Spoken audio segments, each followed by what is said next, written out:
Hello viewers, welcome to our kitchen, Mishtu's kitchen. আজকে খুব দারুণ একটা রেসিপি নিয়ে এলাম।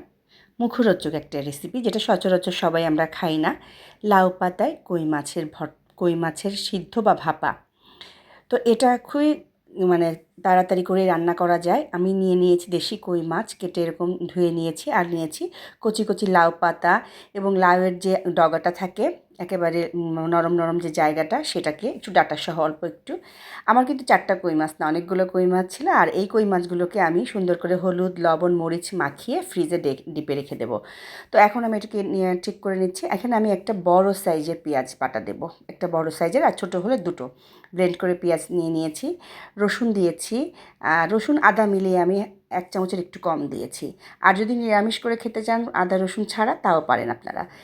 এই 1/2 চামচ জিরা গুঁড়া, 1/2 চামচ ধনে গুঁড়া, কাঁচামরিচ দিব আবার একটু, আর লাল মরিচ, যেটা মরিচের গুঁড়াও দিচ্ছি। এটা একটু ঝাল ঝাল ভালো লাগবে, অনেকগুলো শাক যাবে তো। হলুদ দিয়ে দিচ্ছি, সবার লাস্টে দিয়ে দেবো তেল। আর একটা জিনিস কিন্তু দেওয়া হয়নি, লবণ।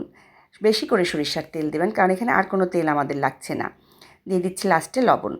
আর মাছের পরিমাণ বুঝে কিন্তু আপনারা মশলাটা দেবেন। পেঁয়াজের ইয়াতে যে বেশ সুন্দর পেঁয়াজ রসুনের গন্ধ ভালো লাগে। সুন্দর করে এখন আমি মাখিয়ে নিচ্ছি। মাছের যে পিঠগুলো থাকে ওগুলো একটু কেচে কেচে দেবেন, যাতে মশলাটা ভালো করে ঢুকে যায়। তো এই যে দেখিয়ে দিচ্ছি কালারটা কত সুন্দর এসেছে। এখানে যদি আপনারা পেঁয়াজ রসুন ছাড়া করতে চান, তাহলে একটু আদা বাটাটা বেশি দেবেন। আমি পাতাগুলোকে দেখেন কত সুন্দর কালার। পাতাগুলোকে আমি আঁশ ছাড়িয়ে নিয়েছি, আর এই যে ডগাগুলো নিয়ে নিয়েছি আঁশ ছাড়িয়ে। এই ডগাগুলো খুব দারুণ লাগে, আর কচি কচি যে পাতাগুলো সেগুলো খুব ভালো লাগে। ফ্রাই প্যানটাকে নিয়ে নিলাম। আমি কিন্তু এখনও চুলাটা জ্বালাইনি। আমি আগে ফ্রাই প্যানের উপরে পাতাগুলো বিছিয়ে দিচ্ছি। অনেকগুলো করে পাতা দিতে পারবেন, কোনো সমস্যা নেই। তো এভাবে করে দিয়ে ভাতে দিলে হয় কি, ভাতটা অনেক সময় হলুদ হয়ে যায়। আবার বসা ভাত রান্না করতে হয়, মানে মার গালা যাবে না এই টাইপের। তো এই যে অনেকগুলো দেওয়ার পরে আমি তারপরে মাছগুলো আস্তে করে দিয়ে দিচ্ছি। মাছগুলো কিন্তু মাখিয়ে আপনি 10-15 মিনিট রেখে দিলে কিন্তু ভালো হয়। দিয়ে এখন প্রথমে কী করব, ওই যে লাউ পাতার যে ডগাগুলো রয়েছে, আগে কাঁচামরিচ কতগুলো দিয়ে দিচ্ছি। বললাম না, কাঁচামরিচ দেবো, শুকনো একটু ঝাল ঝাল ভাল লাগবে। আর অনেকগুলো শাক থাকবে তো, ঝালের পরিমাণটা একটু বেশিই দেবেন। এবার এই যে লাউয়ের যে ডগাগুলো, সেগুলো কচি কচি ডগাগুলো দিয়ে দেবেন। খুবই দারুণ লাগে খেতে। তো দেওয়ার পরে এই যে পাতাগুলো থাকে, আপনারা একটু কচি কচি পাতাই নেবেন, কারণ বয়স্ক পাতাগুলো নেবেন না। দিয়ে এভাবে করে দিলাম, বড় বড় পাতা দিয়ে এবার ঢেকে দেবো। খুবই দারুণ, অনেক কোনো বাধা নেই, সুতা দিয়ে বাঁধার কোনো কারবার নেই, কিচ্ছু নেই, ভাতটা নষ্ট হওয়ারও কোনো কারবার থাকে না। এভাবে দিয়ে এখন আমি একটা ঢাকনা দিয়ে ঢেকে তারপর চুলার জালটা মিডিয়াম আঁচে রেখে দেবো।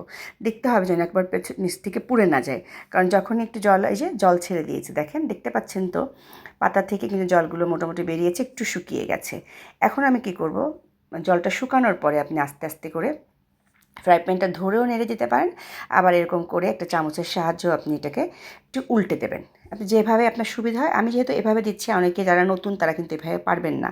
আপনারা একটা প্লেট দিয়ে তারপরে উল্টাতে পারেন। দেখেন শাকগুলো কিন্তু একেবারে মজে গিয়েছে। আর এই শাকটা যে খেতে কি দারুণ, না খেলে আপনি বুঝতে পারবেন না। আবার ঢাকনা দিয়ে ঢেকে কিছুক্ষণ রেখে এখন আমি নামিয়ে নিচ্ছি।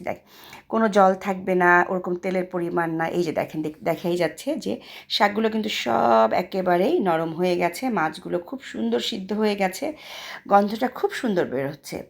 আর এই যে লাউ পাতা দিয়ে কই মাছ কিন্তু আসলে ভাপা খেতে খুবই দারুণ লাগে। তো ভিউয়ার্স, এই যে দেখতেই পাচ্ছেন কত মজাদার। আর এটা যদি আপনি গরম ভাত দিয়ে খান, খেতে খুবই দারুণ লাগবে।